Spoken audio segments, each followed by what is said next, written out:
Assalamualaikum warahmatullahi wabarakatuh.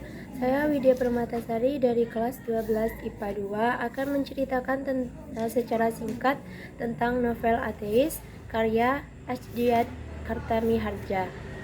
Novel ini menceritakan tentang Hasan. Hasan adalah anak dari seorang pensiunan kepala sekolah dasar di Ciamis, yaitu Raden Wiradikarta. Dia pernah tinggal di kampung Penyederan sebelum menjadi pensiunan. Tempat tinggalnya berubah-ubah. Mula-mula sebagai guru bantu di Tasikmalaya, kemudian di Ciamis, dipindah lagi di Banjar dan kota-kota kecil lainnya, sampai akhirnya menetap sebagai pensiunan kepala sekolah dasar di Ciamis. Keluarga Hasan sangat taat beribadah dan mengerti agama, terutama agama Islam. Ayah dan ibunya tergolong orang yang alim dan saleh. Suatu hari ketika ayahnya masih menjadi guru bantu di Tasikmalaya, datang Haji Dahlan yang masih keluarga dari Ibu Hasan. Dia menginap di rumah Hasan selama 3 hari.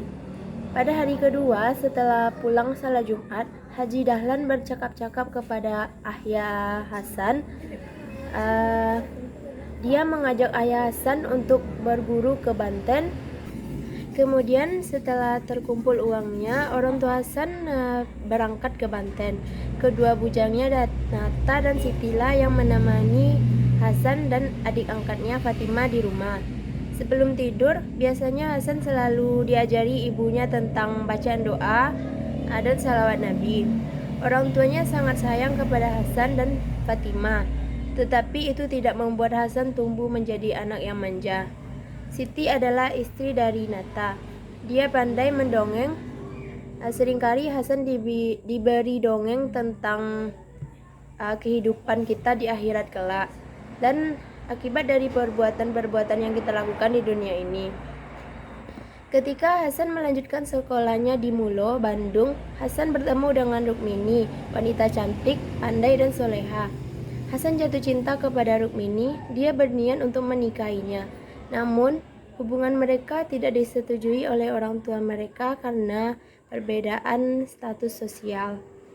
Hasan sangat kecewa, tapi karena dia mempunyai iman yang kuat, dia tidak terpuruk berlarut-larut.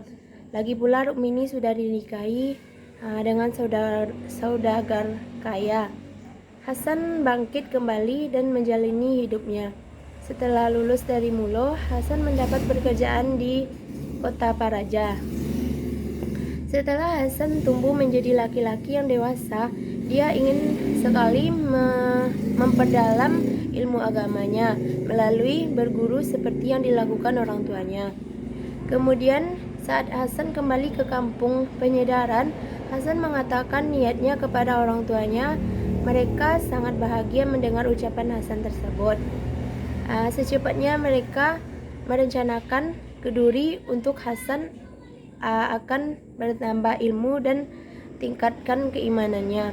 Setelah ia merasa cukup dalam berguru, dia melanjutkan pekerjaannya di kota Paraja. Suatu hari Hasan sedang bekerja, dia bertemu dengan teman masa kecilnya yang bernama Rusli. Rusli adalah anak yang nakal. Dia tidak pernah beribadah dan tidak pernah dipedulikan oleh kedua orang tuanya. Dia bersama wanita cantik bernama Kartini. Adik angkat Rusli. Sebenarnya Kartini adalah korban perkawinan paksa dari orang tuanya yang dipaksa menikah karena Kartini dipaksa menikah dengan rentenir yang sudah tua dan beristri banyak. Rusli membantu membebaskan Kartini dari siksaan itu. Kemudian Rusli menganggap Kartini sebagai adiknya. Hasan diundang ke rumah Rusli di kebun manggu nomor 11 setelah mengobrol di rumah Rusli. Hasan mengetahui kondisi Rusli saat ini. Kesimpulannya, dia adalah seorang ateis, tidak mempercayai adanya Tuhan. Dengan keimanan yang cukup kuat, Hasan ingin menyadarkan keimanan Rusli secara baik-baik. Alasan dia tidak mempercayai Tuhan, tapi sayang niat baik Hasan tidak berhasil karena argumen-argumen yang dilontarkan Rusli dengan pengetahuannya yang cukup luas berhasil membuat Hasan tidak berkritik. Sejak saat itu Hasan tidak mempunyai niat untuk membujuk Rusli lagi karena sering bergaul dengan Rusli dan Kartini, ditambah lagi dengan Anwar teman Rusli. Hasan terhasut oleh kata-kata Rusli. Lambat laun Hasan ini meragukan Tuhan dan meninggalkan ajaran agama yang selama ini dianutnya. Pengaruh itu mulai bertambah ketika Hasan jatuh cinta dengan Kartini. Hasan yang semulanya takut dengan memakan di restoran Cina, sekarang dia nampak menikmati makanannya. Hasan menjadi pemuda yang tanpa pegangan, hanya mengikuti kata-kata temannya. Setelah lama tinggal di kota, Hasan ingin mengunjungi kedua orang tuanya di kampung halaman. Dia pergi ke kampung bersama Anwar. Di rumahnya, Hasan berpura-pura beribadah untuk menjaga hati kedua orang tuanya.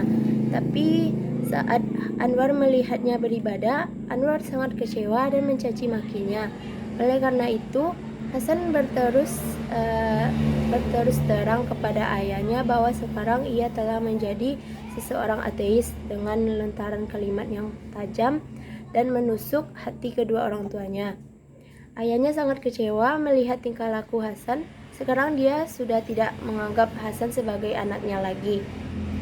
Hasan kembali ke kota. Dia segera melangsungkan pernikahan dengan Kartini.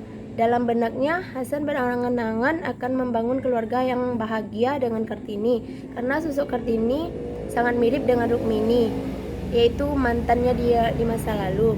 Tapi kenyataannya sangat berbeda. Kehidupan Hasan sangat kacau, keluarganya berantakan, ditambah lagi dengan menyalanya api cemburu karena Kartini sangat dekat dengan Anwar. Ketika masalah dengan Hasan selalu bertindak kasar kepada Kartini. Seringkali Kartini dipukul, dipaksa. Dengan kondisi tubuh Hasan yang terkena penyakit TBC sejak lama dan semakin parah, dia tersadar dengan perkataan ayahnya dulu tentang agama. Sekarang hidupnya terombang-ambing tanpa tujuan. Dalam keadaan demikian, Hasan mendapat kabar bahwa penyakit ayahnya sudah semakin parah. Hasan segera pulang ke rumahnya.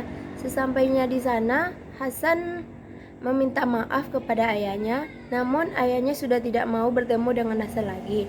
Bahkan dia tidak mau Hasan mendekatinya. Hasan sangat merasa bersalah. Bagaimana cara dia kembali ke jalan yang benar? Setelah ayahnya meninggal, Hasan kembali ke kota. Dia menginap di hotel dekat stasiun hanya sekedar untuk bermalam. Ternyata kamar yang dipakai Hasan saat itu adalah kamar bekas Anwar dan Kartini. Api cemburu membakar hati Hasan. Dia berniat untuk membunuh Anwar, si penghasut dan perusak segalanya. Akan tetapi pada perjalanannya, sirine peringatan bahaya udara berbunyi. Hasan sudah diperingati oleh petugas keamanan lingkungan, tetapi dia tidak menghiraukannya karena api amarahnya semakin bergejolak.